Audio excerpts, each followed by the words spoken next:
আমার প্রিয় অষ্টম শ্রেণীর সকল শিক্ষার্থী বন্ধুরা, ঘাড়ের ওপর তোমাদের সেকেন্ড ইউনিট টেস্ট। ভূগোল পরীক্ষার ঠিক আগের মুহূর্তে তোমাদের জন্য নিয়ে চলে এলাম একটি চূড়ান্ত গুরুত্বপূর্ণ নমুনা প্রশ্নপত্র ও সাথে তার উত্তর। এই নমুনা প্রশ্নপত্রে থাকা প্রতিটা প্রশ্ন পরীক্ষার জন্য ভীষণ গুরুত্বপূর্ণ, পরীক্ষাতে আসার মতো প্রশ্ন। কাজেই তোমরা যারা ভূগোল পরীক্ষাতে দুর্দান্ত রেজাল্ট করতে চাইছো, অবশ্যই এই নমুনা প্রশ্নপত্রে থাকা ছোট বড় প্রতিটা প্রশ্ন খুব ভালো করে পড়ে রাখো। এখান থেকে বেশ কিছু প্রশ্ন তোমাদের পরীক্ষাতে হুবহু কমন আসতে চলেছে। সো চলো প্রথম থেকে সম্পূর্ণ প্রশ্নপত্রটি উত্তর সহ দেখে নেওয়া যাক। শুরুতেই রয়েছে একের দাগ, বলা হচ্ছে সঠিক উত্তরটি নির্বাচন করো, যে কোনো 6টি। এখানে 6টি এমসিকিউ টাইপ প্রশ্নের উত্তর লিখতে হবে, প্রতিটি প্রশ্নের মান 1 নম্বর করে, টোটাল 6 নম্বর রয়েছে। প্রথম প্রশ্ন, একটি স্থানীয় শীতল বায়ুর উদাহরণ হলো, উত্তর হবে বোরা। সঠিক উত্তর অপশান ঘ। দ্বিতীয় প্রশ্ন, চির বসন্তের দেশ হলো, উত্তর যেটা হবে এখানে থাকা অপশান ক, কুইটো। এরপর 3 নম্বর প্রশ্ন, আর্জেন্টিনার করবোডা শহরটি কিসের জন্য বিখ্যাত? উত্তর হবে মাংস রপ্তানি কেন্দ্র, অর্থাৎ রাইট অ্যান্সার। 4 নম্বর প্রশ্ন, পৃথিবীর শ্রেষ্ঠ গম রপ্তানিকারক দেশ হলো, উত্তর হবে এখানে যে অপশানগুলি রয়েছে তার মধ্যে রাইট অ্যান্সার হবে অপশান খ, আর্জেন্টিনা। নেক্সট 5 নম্বর প্রশ্ন, সমুদ্র বায়ু কোন সময় দ্রুত প্রবাহিত হয়?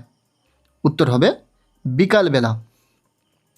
এরপর 6 নম্বর প্রশ্ন, পারানা ও প্যারাগুয়ে নদী দুটি অবস্থিত, উত্তর হবে দক্ষিণ আমেরিকা। এরপর 7 নম্বর প্রশ্ন, দক্ষিণ আমেরিকার উচ্চতম মালভূমি হলো, উত্তর হবে আন্দিজ। এমসিকিউ টাইপ প্রশ্ন শেষ। এরপর চলে যাব 2 দাগ, বলা হচ্ছে নিচের প্রশ্নগুলির নির্দেশ মতো উত্তর দাও। এখানে 14টি এসএকিউ টাইপ প্রশ্নের উত্তর লিখতে হবে। 2 দাগে রয়েছে শূন্যস্থান পূরণ, এখানে 5টি শূন্যস্থান পূরণ রয়েছে 5 নম্বর, প্রত্যেকটি প্রশ্নের মান 1 নম্বর করে। প্রথম প্রশ্ন, অ্যাঞ্জেল জলপ্রপাত সৃষ্টি হয়েছে নদীর ড্যাশের ওপর, উত্তর হবে চরুণ বা কুড়াই নদীর ওপর। এরপর দ্বিতীয় প্রশ্ন, নিরক্ষীয় অঞ্চলে ড্যাশ বৃষ্টিপাত দেখা যায়? নিরক্ষীয় অঞ্চলে পরিচলন বৃষ্টিপাত দেখা যায়, ইম্পর্টেন্ট রয়েছে। এরপর 3 নম্বর প্রশ্ন, ড্যাশ শহরকে পৃথিবীর কসাইখানা বলা হয়? উত্তর হবে শিকাগো শহরকে। 4 নম্বর প্রশ্ন, পৃথিবীর রবার রাজধানী হলো, উত্তর হবে মানাউস। 5 নম্বর প্রশ্ন, ড্যাশ নদীর উপর বিশ্বের বৃহত্তম নদী উপত্যকা পরিকল্পনা গড়ে উঠেছে? উত্তর হবে টেনেসি, যেটাকে আমরা টেনিস বলি। এরপর 6 নম্বর প্রশ্ন, আন্দিজ পর্বতের সর্বোচ্চ শৃঙ্গ হলো ড্যাশ? উত্তর হবে অ্যাকনকাগুয়া। এই ছিল শূন্যস্থান পূরণ, সেগুলো আমরা উত্তর সহ শেয়ার করলাম। এরপর রয়েছে প্রশ্নপত্রের 2 দাগ, যেখানে বলা হচ্ছে শুদ্ধ অশুদ্ধ নির্বাচন করো। 4টি প্রশ্ন রয়েছে, প্রত্যেকটি প্রশ্নের মান 1 নম্বর করে, টোটাল 4 নম্বর। প্রথম প্রশ্ন, পৃথিবীর দ্বিতীয় বৃহত্তম স্বর্ণ খনি হলো টিমিসিন, উত্তর হবে শুদ্ধ। দ্বিতীয় প্রশ্ন, ক্রান্তীয় ঘূর্ণবাত ক্যারিবিয়ান সাগরে টাইফুন নামে পরিচিত? উত্তর হবে অশুদ্ধ। এরপর 3 নম্বর প্রশ্ন, গ্র্যান্ড ক্যানিয়ন কলোরাডো নদীতে দেখা যায়? উত্তর হবে শুদ্ধ। 4 নম্বর প্রশ্ন, কুইটো শহরটি উত্তর আমেরিকায় অবস্থিত? উত্তর হবে এটি অশুদ্ধ। এরপর 5 নম্বর প্রশ্ন, বায়ুর আর্দ্রতা মাপা হয় ব্যারোমিটার যন্ত্রের সাহায্যে? এটি অশুদ্ধ। এরপর রয়েছে প্রশ্নপত্রের 2.c দাগ, বলা হচ্ছে একটি বা দুটি শব্দে উত্তর দাও, যে কোনো 5টি। প্রত্যেকটি প্রশ্নের মান 1 নম্বর করে রয়েছে। প্রথম প্রশ্ন, কলোরাডো নদীর 2টি উপনদীর নাম লেখো? উত্তর হবে গিলা ও গিনিসন। দ্বিতীয় প্রশ্ন, সিল্ড শব্দের অর্থ কী? উত্তর হবে সিল্ড শব্দের অর্থ হলো ঢাল। নেক্সট 3 নম্বর প্রশ্ন, প্রশান্ত মহাসাগর ও আটলান্টিক মহাসাগর কোন খাল দ্বারা যুক্ত? উত্তর হবে পানামা খাল। এরপর 4 নম্বর প্রশ্ন, শুষ্ক অঞ্চলে শিশির কম পড়ে কেন? উত্তর হবে জলীয় বাষ্পের অভাব, তাই। 5 নম্বর প্রশ্ন, মেঘের জলকণার ব্যাস কত? উত্তর হবে 0.02 থেকে 0.05 মিলিমিটার। নেক্সট 6 নম্বর প্রশ্ন, পৃথিবীর রবার রাজধানী কাকে বলে? উত্তর হবে মানাউস। এরপর রয়েছে প্রশ্নপত্রে 3 দাগ, বলা হচ্ছে অনধিক 30 শব্দে উত্তর দাও, যে কোনো 4টি। এখানে 2 মার্কের প্রশ্ন রয়েছে, 4টি প্রশ্নের উত্তর লিখতে হবে, টোটাল 8 নম্বর। এই 2 মার্কের প্রশ্নের ক্ষেত্রেও আমরা উত্তর করে দিয়েছি, ঠিক প্রশ্নের নিচে সেই প্রশ্নের উত্তর পেয়ে যাবে। প্রথম প্রশ্ন, সব মেঘ থেকে বৃষ্টি হয় না কেন? উত্তর হবে সব মেঘের জলকণা বা বরফকণা সমান আকারের হয় না। অনেক সময় জলকণাগুলি খুব ছোট ও হালকা থাকায় তারা ভূপৃষ্ঠে নেমে আসতে পারে না।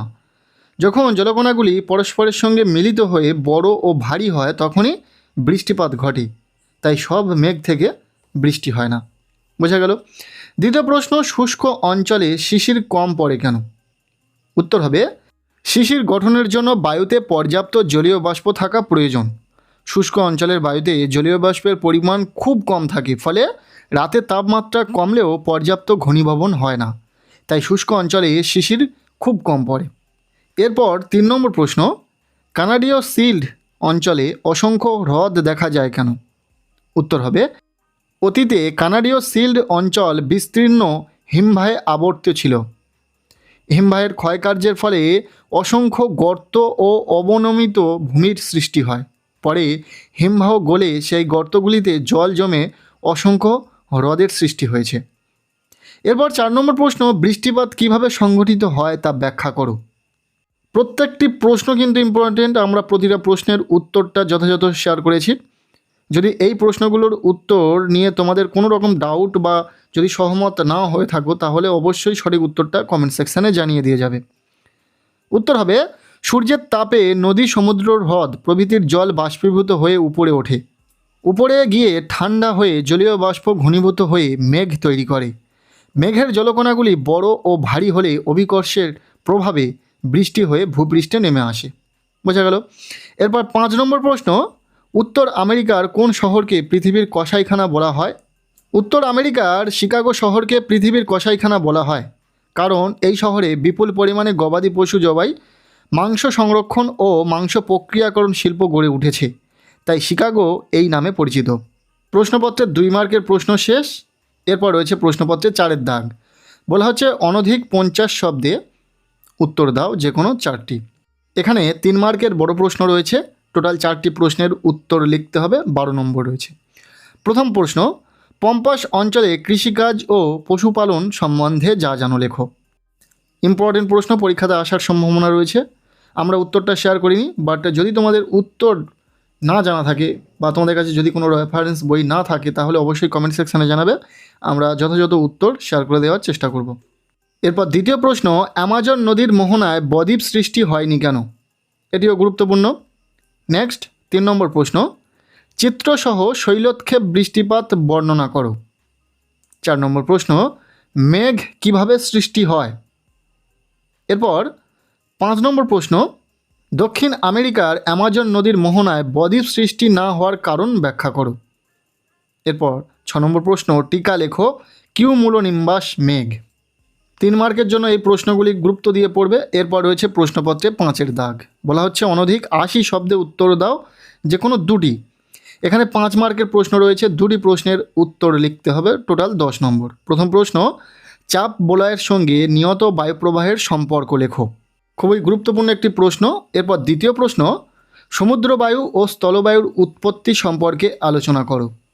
নেক্সট 3 নম্বর প্রশ্ন, ঘূর্ণবাত ও প্রতীপ ঘূর্ণবাতের বৈশিষ্ট্য উল্লেখ করো।